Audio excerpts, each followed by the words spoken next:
इतनी ज्यादा हालत खराब थी, पर आपने बताना उचित नहीं समझा भाई साहब। नीतू, मैं तुम लोगों को फिर से उसी मुसीबत में नहीं घसीटना चाहता था। अनीता मेरी बेटी है भाई साहब, आप ये बात हमसे कैसे छुपा सकते हैं? आपको किसने हक दिया उसकी जिंदगी के साथ खेलने का? नीतू ने एकदम चुप जाने वाली बात अपने बड़े भाई साहब विनोद से कही तो उनके मुंह से फिर कोई जवाब ना निकला। मैंने पहले ही कहा था आपसे कि उसे चंदनपुर बिना हम लोगों के मत जाने हो, पर आपने उसकी जिद के आगे मेरी एक न सुनी। नीतू ने अपने पति राजेश को ताना देते हुए कहा।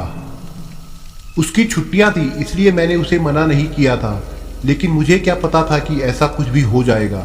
राजेश ने जवाब दिया। तुम लोग परेशान ना हो, हमने बाबा जी को बुलावा भेजा है, वो आते ही होंगे। नीतू की भाभी ने नीतू को थोड़ी राहत दी तो वो पास की चारपाई पर बेहोश पड़ी अपनी बेटी अनीता के पास बैठ गई और उसके माथे को सहलाने लगी। अनीता एकदम सचेत चारपाई पर सीधी पड़ी हुई थी। उसकी माँ ने जैसे ही उसके माथे को सहलाना शुरू किया, एक अलग प्रक्रिया अनीता के अंदर होने लगी। उसकी आंखें पूरी तरह से बंद थी, पर उसने धीरे धीरे हंसना शुरू कर दिया। उसकी हंसी को देखकर सब भौचक्के रह गए। नीतू कुछ बोलती इससे पहले अनीता की हंसी और तेज हो गई और हंसते हंसते कहने लगी, कैसी हो नीतू? इतना सुनकर नीतू डर के मारे चारपाई से उठ खड़ी हुई। उसके पसीने छूट गए, पर अनीता अभी भी आंख बंद किए हुए हंस रही थी। अचानक हंसते हंसते वो जोर जोर से रोने लगी। नीतू हिम्मत करके फिर उसके पास बैठ गई और खुद भी रोने लगी। राजेश ने नीतू को चुप कराया, मगर अनीता पर उसका कोई बस नहीं चला। सब सहमे और डरे हुए पास में खड़े थे कि तब तक नीतू के चाचा जी बाबा जी को लेकर आ गए। उन्होंने अनीता के पास खड़े सभी लोगों को दूर हटने को कहा और बिना कुछ बोले चुपचाप उसके सिराने बैठ गए। सूरज डूब चुका था, रात की पहर शुरू हो चुकी थी, गांव पड़ोस में सन्नाटा हो चुका था। इक्का दुक्का लोग अनीता की हालत देखने के लिए आए हुए थे। बाबा ने अपनी कमीज से एक ताबीज निकाला और अनीता के बाजू पर बांध दिया। 4-5 नींबू लिए और एक अजीब सी धुनी उसकी चारपाई के आसपास सुलगाने लगी। सभी चुपचाप खड़े उनके इस कारनामे को देखे जा रहे थे। नीतू दूर खड़ी अपनी बेटी को देखकर सिसकियां भर रही थी। बाबा पुनः उसके सिराने बैठ गए। अनीता अभी भी आंख बंद किए हुई थी और पूरी तरह से पसीने से तरबतर थी, पर होंठ चल रहे थे जैसे वो कुछ कह रही हो। बाबा उसके पास अपना मुंह ले गए और कुछ पढ़ने लगे। बाबा जी कुछ पढ़ ही रहे थे कि अनीता के चलते होंठ रुक गए और एक अजीब सा चेहरा बनाकर वो फिर जोर से हंसने लगी। अजीबोगरीब हंसी देखकर कुछ लोग हैरान रह गए। हंसते हंसते वह उठकर बैठ गई। घुटनों में उसने अपना चेहरा छुपा लिया और एकदम खामोश हो गई। बता, क्यों इस बच्ची को परेशान कर रहा है? इससे क्या चाहता है बता? बाबा जी ने पूरी दृढ़ता से पूछा, पर अनीता ने एक लफ्ज ना बोला। चुप क्यों है? जवाब दे, क्यों परेशान कर रहा है इस बच्ची को? बाबा के लहजे में गुस्सा था इस बार बिना घुटनों से मुंह उठाए अनीता बोली, आज सालों बाद मुझे इसलिए अपनी नीतू नजर आई है, इसलिए मैं चला आया। अनीता के अंदर बसे शैतान ने जवाब दिया, वो नीतू तुम्हारी नीतू नहीं है, अनीता है। तुम्हारी नीतू तुम्हारे साथ उसी कुएं में जान देकर मर गई थी। बाबा को उस शैतान के साथ हुए सारे हादसे के बारे में पता था, इसलिए अपनी जानकारी के अनुसार उन्होंने सटीक जवाब दिया। पर शैतान ये सुनकर जोर जोर से हंसने लगा। उसकी हंसी इतनी डरावनी और इतनी निडर थी कि आसपास खड़े लोग भी डर गए। हंसते हंसते उसने बाबा की बात का जवाब दिया, ये मेरी नीतू है और मैं इसे अपने साथ ले जाऊंगा। इतना कहते ही चारों तरफ अंधेरा छा गया। घर की लाइट तो पहले से ही गई हुई थी, चिराग भी सारे एक एक करके बुझ गए। सबके अंदर हलचल पैदा हो गई, सब डर के मारे सहम गए। तभी दरवाजे के खट से खुलने की आवाज सुनाई दी। राजेश ने जल्दी जल्दी अपना मोबाइल फोन निकाला और टॉर्च जलाकर रोशनी कर दी। रोशनी की चमक में नीतू ने चारपाई पर नजर दौड़ाई तो उसकी चीख निकल गई। उसकी डरी हुई आवाज सुनकर सब उसकी तरफ देखने लगे।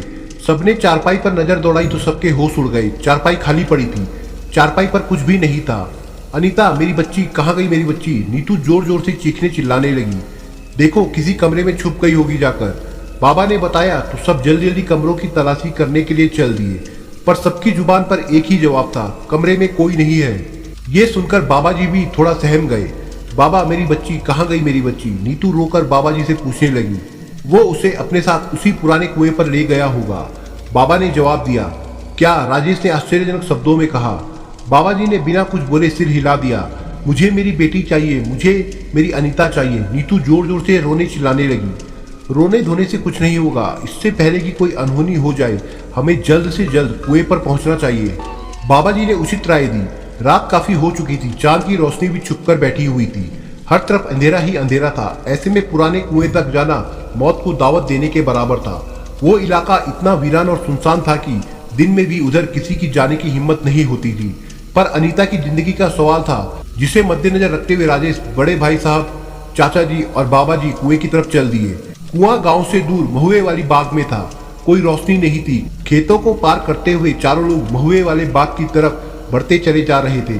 राजेश ने हाथ में मोबाइल की टॉर्च थाम रखी थी और चाचा जी एक लालटेन लिए आगे आगे चल रहे थे।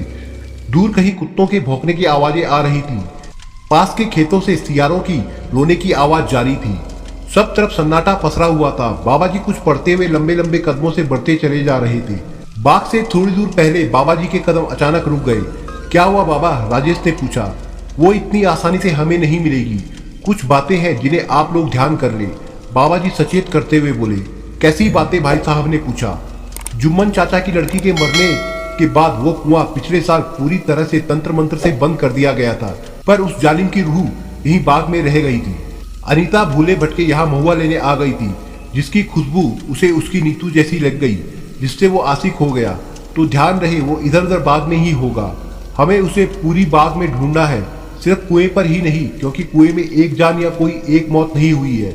ऐसी बहुत सी रूहें उसमें रहती है, तो उस कुएं से थोड़ा दूर ही रहना। इतना कहकर बाबा जी बाग में प्रवेश कर गए। उनके कदमों के चिन्हों को पीछा करते करते सभी चल दिए। थोड़ा ही बढ़ना हुआ था कि किसी के रोने की आवाज सुनाई दी। कोई कुछ भी नहीं बोलेगा, सिर्फ सुनते और देखते जाना है। बाबा जी की बात का पालन करते हुए सभी चुपचाप आवाज की तरफ चल दिए। रोने की आवाज धीरे धीरे नजदीक होती जा रही थी। कुएं के पास से गुजरने पर बाबा जी ने सबको इशारे से दूर बने उस कुएं का संकेत दिया और फिर चलने लगे। थोड़ा बढ़ना हुआ कि चाचा जी की लालटेन की लपटें कम पड़ने लगी थी। अब इस लालटेन को क्या हुआ? भाई साहब ने कहा। आप लोग टॉर्च के सहारे आगे बढ़िए, मैं लालटेन को सही करता हूँ। चाचा जी की बात मानकर सब लोग आगे चल दिए। दबे पांव वो लोग उस रोती हुई आवाज की तरफ चलते चले जा रहे थे। चाचा जी काफी पीछे छूट चुके थे। वो लालटेन को सही करने में लगे थे कि तभी उनको एक आवाज सुनाई दी। क्या हुआ चाचा जी? पीछे से आई किसी लड़की की आवाज सुनकर चाचा जी का गला सूख गया। उनके हाथ पैर कांपने लगे। पूरी हिम्मत करके वो पीछे मुड़े तो देखा पीछे कोई नहीं है। गले में डर का पानी घूंटते हुए वो उठ खड़े हुए। अंधेरा काफी था, ज्यादा दूर देख पाना भी संभव न था। लालटेन की रोशनी में सिर्फ खुद का चेहरा देखा जा सकता था। हिम्मत करके वो अपने चारों ओर देखने लगे कि तभी फिर से वही आवाज आई। क्या हुआ आमोद जी? इस बार अपना नाम सुनकर उनके होश उड़ गए। डर के मारे उन्हें समझ नहीं आ रहा था कि क्या किया जाए। वो बिना कुछ बोले बाबा जी की तरफ चल दिए। तभी कोई जोर जोर से रोने लगा, जैसे ठीक उनके कदमों के पास। डर के मारे उनकी चीख निकल गई। उनकी चीख सुनकर तीनों लोग दौड़कर उनके पास आ पहुंचे। क्या हुआ? तुम इतने डरे हुए क्यों हो? बाबा ने आते ही पूछा। मुझे किसी ने आवाज दी थी, मेरा नाम लिया और फिर रोने लगा। चाचा जी ने लड़खड़ाती हुई आवाज में जवाब दिया। कोई कुछ और पूछता, वो रोने की आवाज फिर से गूंजने लगी। सब सहम गए। बाबा ने ध्यान दिया तो पता चला आवाज शायद कुएं से आ रही थी। सब जल्दी जल्दी दौड़कर कुएं के पास पहुंचे। सबने कुएं पर ध्यान लगाया तो पता चला कि ये तो अनीता की आवाज है। कोई है? पापा मुझे बाहर निकालो, कोई सुन रहा है? ये मेरी बेटी है, राजेश ने जवाब दिया। बेटा मैं आ रहा हूँ, तुम फिक्र मत करो। राजेश कुएं के अंदर आवाज पहुंचाना चाह रहा था। बाबा जी कैसे भी करके मेरी बेटी को बाहर निकालो। राजेश ने बाबा से कहा। ये कैसे हो सकता है? कुआं तो पूरी तरह से बंद है, वो अंदर कैसे जा सकती है? बाबा ने जवाब दिया तो कुछ पल के लिए सब सोच में पड़ गए। मैं कुछ नहीं जानता, आप कैसे भी करके मेरी बेटी को बाहर निकालो। राजेश फरियाद करने लगा। पर यह कुआं खुलेगा कैसे? भाई साहब ने पूछा। पापा जल्दी करिए, मुझे डर लग रहा है। अंदर से अनीता की फिर आवाज आई। बाबा जी मैं आपके हाथ जोड़ता हूँ, कैसे भी करके मेरी बेटी को बचा लो। राजेश विनती करने लगा था। तुम कैसे भी करके इसे तोड़ने की कोशिश करो, मैं मंत्र जाप करता हूँ। बाबा जी ने उपाय बताया और कुएं के चारों तरफ मंत्र जाप करने लगे। राजेश ने इधर उधर नजर दौड़ाई। एक लकड़ी का बड़ा सा लट्ठा ठीक उसके पीछे पड़ा हुआ था। चाचा जी ने लालटेन को एक तरफ रखा और भाई साहब के साथ मिलकर उस लट्ठे को उठाया। बाबा जी जल्दी जल्दी मंत्र पढ़ने में लगे हुए थे। तीनों मिलकर उस लट्ठे से कुएं की दीवार पर चोट करने लगे। काफी देर तक प्रयास करने के बाद कुएं की दीवार टूट गई। राजेश ने अंदर झांक कर आवाज लगाई। अनीता बेटा तुम डरना नहीं, मैं आ गया। अंदर से कोई पहल ना हुई। अनीता, राजेश ने फिर एक तेज आवाज लगाई। पहल फिर भी कोई नहीं हुई। जब कुछ पहल ना हुई तो सबने एक साथ कुएं में आवाज लगाई, पर इस बार भी कोई जवाब ना आया। तभी अचानक किसी की तेज तेज हंसने की आवाज पूरी बाग में गूंजने लगी। सब डर के मारे कांप गए। उनकी समझ में नहीं आ रहा था कि ये सब क्या हो रहा है कि तभी राजेश का मोबाइल बजने लगा। उसने देखा तो नीतू ने उसे फोन किया था। उसने लपक कर फोन उठाया। हाँ हेलो जी, आप लोग वापस घर आ जाइए, अनीता मिल गई है। पुराने वाले कमरे में छिपी बैठी थी और अभी एकदम ठीक है। ये क्या कह रही हो, ये कैसे हो सकता है? राजेश की आवाज में पूरी तरह से डर था। वो कुछ और बोलता इससे पहले फिर एक आवाज उनके पीछे से आई, पापा ने कुआं खोल दिया। इतना कहकर कोई फिर जोर जोर से हंसने लगा। आवाज अनीता की ही थी, जिसे सुनकर राजेश के होश उड़ गए। उनके हाथ से मोबाइल छूटकर जमीन पर जा गिरा। तो चलिए दोस्तों, कहानी समाप्त। आपको कहानी कैसी लगी दोस्तों, हमें अपने कमेंटों के द्वारा जरूर बताएं। और दोस्तों, अगर आपको वीडियो पसंद आई तो इसे लाइक और शेयर करें दोस्तों, और हमारे चैनल को सब्सक्राइब जरूर करिए दोस्तों। धन्यवाद।